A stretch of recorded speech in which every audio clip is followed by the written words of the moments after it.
इसका पूरा गुणना 2 विशिष्ट शिखेइले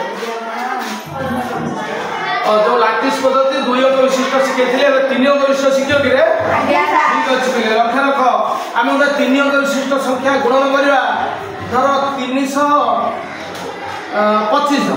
325 रो आमे 4 गुणिवा एटा देखिया पिले प्रथम एठी 3टी संख्या अछि ना 3 2 5 प्रथम 3 अछि आमे 3टी गार पकेबा पकेबले तापरे 2 अछि आउ टिके छाडी के 2टा गार पकेबा पुनी 5 अछि आउ टिके छाडी के 5टा गार पिले बुझलो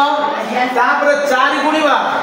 सीधा बाबरे आमे कोन करिया 4 लिखला मान 4टा गार पकेबा हला 4टा गार होय लागिरे एबे देखिबा आमे गुणिबा जो एइडी आमे बिंदु गणिबा 1 2 3 4 5 6 7 8 9 10 11 12 13 14 15 16 17 18 19 20 ରୁ ଶୂନ ରଖିବା 2 ଏକ ଠୁକାଇବା ତାପରେ ଏଇଟା କରିବା 1 2 3 4 5 6 7 8 कोन करबा मिसेइ दवा 2 सहित केते हला 10 ए 10 ରୁ ଶୂନ ଏଠି ରଖିବା ପୁଣି ଏକ ଏକାଠୁ ଗାଣିବା पुणी एठी गणि दवा गणिबा 2 3 4 5 6